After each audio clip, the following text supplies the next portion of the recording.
یاد رکھیے گا، زندگی میں دو لوگوں کو کبھی بھی کسی بھی صورت میں ناراض کرنے کی غلطی مت کیجیے گا،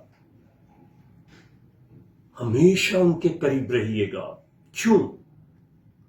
کیونکہ ان میں سے ایک وہ ہے جس نے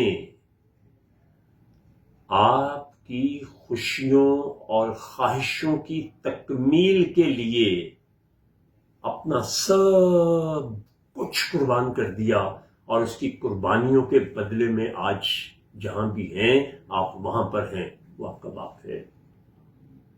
اور دوسری عظیم ہستی وہ ماں ہے جس کی دعاؤں سے آپ نے سب کچھ پایا۔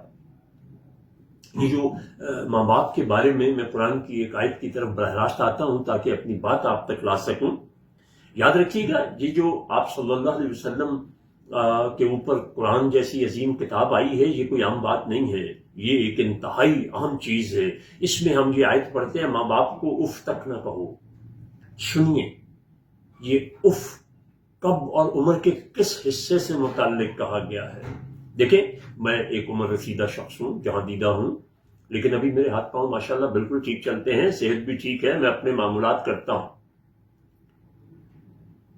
اس عمر سے بڑھ کے وہ عمر جس کو رذل العمر قرآن نے کہا ہے، ناکارہ عمر، جب ان کے حواس ان کا ساتھ نہ دے رہے ہوں، جب وہ ضعیفی اور غریبی کی جسمانی صحت کے، ذہنی صحت کے اس معیار پہ پہنچ جائیں کہ وہ صحیح اور غلط کی تمیز نہ کر سکیں، جیسے اللہ کہتا ہے کہ ہم لوٹا دیتے ہیں، اسی طرح سے جیسا بچے کی عمر ہوتی ہے۔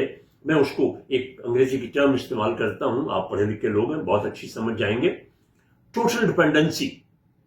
ٹوٹل ڈپینڈنسی کی عمر میں بھی اگر وہ بات کریں جو آپ کے لیے قابل عمل نہ ہو، قابل قبول نہ ہو، تو ان کو اشارتاً بھی دل آزاری نہ کریں۔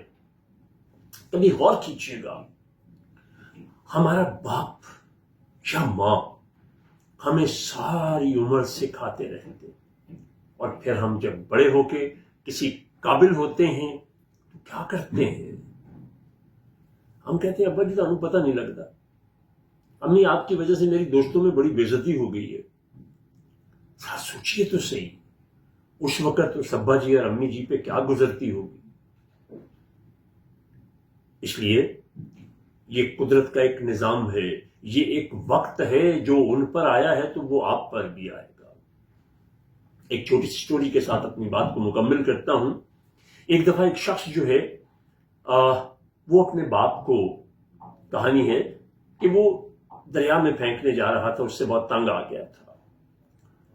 تو کیا ہوتا ہے جب وہ پھینکنے لگتا ہے تو وہ کہتا بیٹا اگر پھینکنا ہی ہے تو پھر ایسے کرو، تھوڑا سا اور آگے کر کے پھینک کے آؤ۔ اس کو بڑی حیرت ہوئی کہ ابا جی کیوں؟ وہ کہنے لگے بیٹا میں نے اپنی کرنی کا پھل اگر پانا ہی ہے تو میں پورا ہی پاؤں، اس لیے کہ میں نے بھی اپنے باپ کو پانی میں اسی طرح پھینکا تھا، لیکن تھوڑا آگے جا کے پھینکا تھا۔ اور پھر یہ بھی یاد رکھنا کہ جو میں نے کیا تھا، میں آج اتنے سالوں بعد اس سے چھوٹ نہیں رہا، اللہ کا حساب بہت سخت ہے، تو میں وہ پورا کر رہا ہوں۔ بہت شکریہ۔